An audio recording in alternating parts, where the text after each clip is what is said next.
always waiting for something to turn up. It doesn't wait passive and inert for something to impress itself. It acts in accordance with its own structure on its surroundings. And so you get the built-in relationships because we're creatures of desire in a biological continuum, you see. Well, he then has that outcome of the biological experience then follows suit and is much more a continuum than the atomistic view had made it seem. And when it comes to talking about reason on page 95, halfway down the page, reason was supposed separate from experience, introducing us to a superior region of universal truths. Reason, as a Kantian faculty that introduces generality and regularity, strikes us more and more superfluous, the unnecessary creation of men addicted to traditional formalism and elaborate terminology. So he's rejecting that conception and instead talks of concrete suggestions arising from the past, employed as aims and methods of special reconstruction, tested by success and failure. That's the intelligent thinking that arises in the course of experience as we come up with ideas for resolving problem situations.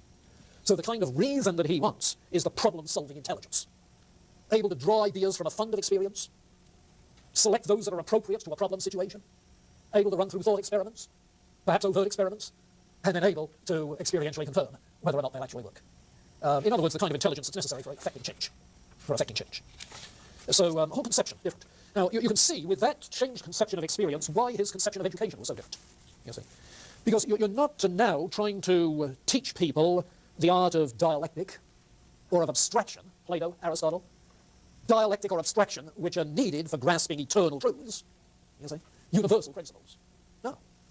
Rather what you're doing is trying to develop in people the kind of practical intelligence which can find something workable to do when some problem situation arises. Problem solving, you see. And so too is so-called progressive education, was that sort of thing.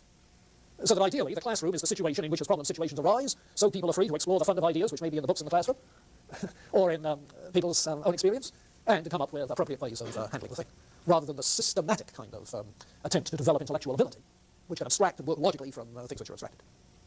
So two different conceptions. The value of the heritage of learning is in enriching the human fund of experience on which to draw in problem situations, in the spirit of the adage that he who neglects the past will repeat the mistakes of the past. But you see, the reason for examining the past is not to understand some eternal truths about human nature or history, but rather to have resources for the future. Okay, then chapter 5, which I think was a chapter I omitted and said you needn't read. Am I right in that? Yeah, I said chapters 1 through 4. Well, you know, for good measure, read chapter 5. Quality of mercy is not strained. I didn't want to impose too much. But, you know, after reading all the rest, you can run through this one so quickly. What he's doing is simply rejecting Plato's dichotomy of the ideal and the real. Plato's dichotomy of the ideal and the real. We've noted that Dewey and Whitehead alike are very impatient with all of the traditional dualisms. Mind and body real, ideal and actual. You see. His point is that there is no Platonic realm of transcendent ideals, you see, unchanging eternal ideals. No. Ideals simply arise as problems occur. The ideal is the resolution of the problem that you want, you see. And you therefore don't think of that ideal until a resolution is needed. And then there is an ideal that is the value that you seek. Ideals are values that arise in the context of problem situations. So there is a fact-value continuum, is the way he puts it. This is where he breaks with not only with Plato's dualism, but with the Enlightenment dualism of fact and value. Living in a value-free universe, you see, values are sort of external intuitions. No, not so for Dewey. It may be, nature may be in and of itself a value-free universe. But our experience is not value-free. Our experience is primarily of desires. And if survival is threatened, then the ideal of survival comes into focus. It's valued. Yes. And so there's a continuum between fact and value, even though there are no eternal, unchanging values. The continuum being in the process of experience. Well, that's the theme of what you're not reading. The following chapter, number 6, two views of logic. All right, the old logic was formal. It was deductive. The new logic is experiential. Well, he calls it experimental. Yeah, it's scientific method. The kind of logic is structure, of course, order, the kind of pattern of thought that is needed for problem solving. That's the sense of logic he's using. Experimental thinking. It begins with observation of what the problem is, with recognition of what is at stake, the values that emerge, the values that are threatened, the values that are possible. And then there arise ideas. What are ideas? Oh, not simple ideas of secondary qualities, etc. No. Ideas are hypotheses. So that when you're in a mess and you say, well, I've got an idea of how to get out of this, that's the sort of idea Dewey wants. You see. An idea is simply a plan for action. What can we do about it? that, if you like, ordinary usage, sense of idea. And so the structure of thought, you see, is about ideas that are hypotheses rather than fixed conceptions, theoretical dogmas. Ideas that are simply instruments, their instrumental value. They have no intrinsic value, they're not intrinsically true. So James's discussion of truth as cash value applies perfectly here. It's the cash value in the situation where you are that's important. And truth, accordingly, is not some fixed realm. It's rather having to do with satisfied desire. That is to say, an idea can be regarded as true if it is useful in satisfying the desires that there are in a given situation. And on pages 155 to 157, the crux of that, the bottom of 157, let me just read this part. Truth as utility means service in making just that contribution to reorganization and experience, that is to say, adjusting to the environment, making just that contribution to reorganization that the idea claims to be able to make. The usefulness of a road is not measured by the degree in which it lends itself to the purposes of a highwayman, but by whether it actually functions as a road, as a means of easy and effective transportation. And so with the serviceableness of an idea. It's a hypothesis. And its truth is measured by whether it's a useful hypothesis, simply. Now, that sort of background is necessary, really, for getting at the moral reconstruction chapter. And here there are some subtleties, which I think we have to watch carefully. His use of the term utility in talking of ideas may tempt you to say that Dewey is a kind of utilitarian. But he would categorically repudiate the suggestion. Now, why? Well, you see, utilitarianism is a product of the old empiricism. An empiricism that built knowledge and decided what to do in the future, that built it on the basis of past empirical generalizations. So that you develop moral rules for a utilitarian. You develop moral rules in terms of what past experience has taught you about maximizing the happiness or whatever good it is for the maximum number of people. The focus of knowledge is the past, even when you're trying to anticipate the future. Now, for Dewey, the focus of knowledge is always the future, not the past, the future. So that what you want is knowledge of the future. Now, how do you get knowledge of the future? Only in the form of a hypothesis. You see? Only in the form of a hypothesis. Now, granted, funded experience of the past may propose the hypothesis. But keep in mind that every problem situation is going to be somewhat different from any other problem situation. He's not speaking of general rules for the maximum number of people's happiness. You say general rules based on empirical generalizations in the past. No. He's addressing a new problem and trying to know what's going to be the outcome of actions that we might perform in the future. And so the knowledge that you want is not of empirical generalizations from which you deduce something, but rather a hypothesis that is, oh yes, suggested, not deduced, suggested by funded experience from the past. But from the hypothesis you then can deduce what is likely to happen if the hypothesis is true. But you don't know if it's true. Because it's true of, if it's true at all, of the future. So this is not then a utilitarian kind of approach. First, it's oriented to the future rather than the past. Second, it's oriented to a distinctive particular situation rather than to generalizations about a supreme good, the happiness of the maximum number of people, or whatever. You see. And third, it's not a morality of rules in any case. It's not going to be a morality of rules in any case, but rather of how to resolve this conflict. Weren't the empiricists also using hypotheses when they were doing scientific research, for example, even in the 17th century? Yeah, but you see, he's talking about problem-solving thinking, where the emphasis is on knowledge of the future, you see.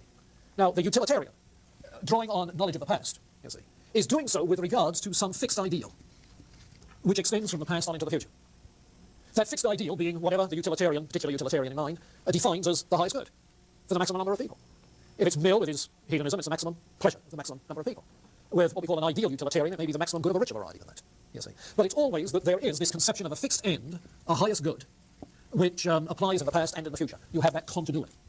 Now, with Dewey, you don't have that continuity. There is no highest end. Values are situational. Goods are situational. So in addressing a particular issue that's arising with regards to the future, it's without that degree of continuity from the past. The end is different, you see. So, for example, Einstein's theory of relativity could never been done in the 17th century when they wouldn't hold on upon a view and said it was fixed. No, wait a minute. He's not talking at this juncture about scientific discovery. He's talking about moral thinking. Okay? Yeah. This is the chapter about moral conceptions, you see. And what I'm doing is trying to distinguish the utilitarian ethic, which you're likely to identify him with if you're not careful, the utilitarian ethic from Dewey's situational kind of ethic, you see. The utilitarian, number one, is looking to the past. The utilitarian, number two, has some unchanging ideals all the way through to the future, which are translated into general rules. But not doing either of those ones. Okay. The other thing in this moral reconstruction chapter is the comment he makes on the problem of evil, where, and this very much in the same pragmatic spirit, he says the real problem of evil is not the theoretical one, but the practical one. It's not a logical problem. How can you make the existence of purposeless evil, seemingly purposeless evil, logically consistent with the existence of a God who is altogether good, wise, and powerful? That's the logical problem. No, the real problem of evil is the practical one. What can we do about it? Back to problem situations. So he's not interested then in theoretical debates and understanding. For Dewey, those are irrelevant. Why irrelevant? Notice that word. Irrelevant because of the pragmatic theory of meaning. The term irrelevant means pragmatically meaningless. You see, the cash value is lacking. So distinguish in thinking about pragmatism, and I mentioned this I think on Monday, distinguish in thinking about pragmatism, Dewey included, the pragmatic theory of meaning, that the meaning of an idea is found in its practical consequences, the test of truth, that the truth of a theory can be tested experimentally, and the definition of truth. The truth is nothing but workability. And the problem is what somebody has called nothing buttery in the definition of meaning and the definition of truth. Nothing buttery in the definition of meaning, definition of truth. All right, that's my quick run-through of Dewey's book. Comments, questions? Are you finding it easy reading? My guess is it's the easiest since before Kant. You look at me, gape. Yeah, it's not difficult. You have to get used to his style. He writes in English rather than German, but his style is rather like Hegel's, in the sense that it is not linear thinking, moving step by step from one proposition to another, such as you find in, say, Locke or Hume. It's more dialectical thinking, taking a concept and unraveling it in a thesis, antithesis, synthesis sort of style. Yes. So it's more a matter of unfolding a concept by contrasting the thesis of the old with the antithesis of the new. Get it? And so there's quite a bit of repetition. And you'll frequently find at the beginning of one chapter he reruns all he's done in the previous chapters and then moves on for another whirl at it. It's as if his thinking goes this way, you know, where each chapter advances a little, but only by getting a head start going back over what's gone before. Once you get used to that style, he reads very fast. Very fast. Let's see. A word about pragmatism today. Dewey died in the 1950s, but pragmatism continues to have its influence of contemporary work. And you find it in a number of individuals. The two that I think I said we'd take note of, one is W.V. Quine at Harvard, who has a little book called The Web of Belief. The Web of Belief, in which he talks of the way in which ideas, beliefs, theories interweave like a spider's web to form a rather mutually supportive, unified, consistent whole. Sort of a coherence to a web of belief. What Quine is doing, you see, is rejecting any foundationalist approach, and is maintaining that our beliefs do not come in isolated fashion such that they could be propositions at the end of a syllogistic proof. The web is what has grown, and the whole scheme tends to emerge in one's thinking in natural process. You find yourself believing a whole cluster of things interwoven. Now, underlying that notion, of course, is a naturalized epistemology. That's to say, the view that belief arises as a part of a nature-based psychology. That the value of our beliefs is instrumental, rather than simply speculative. At an earlier stage in his work, Quine had repudiated the old analytic-synthetic dichotomy, criticized it very severely, pointing out that, for all practical purposes, theoretical ones as well, a belief may be, a statement of proposition rather, may be analytic or synthetic, depending on its context. That's a contextual distinction. So that, for instance, the statement, and this is my example, not his, the statement God is good, might be regarded by a theist as an analytic proposition. It's simply unfolding what is already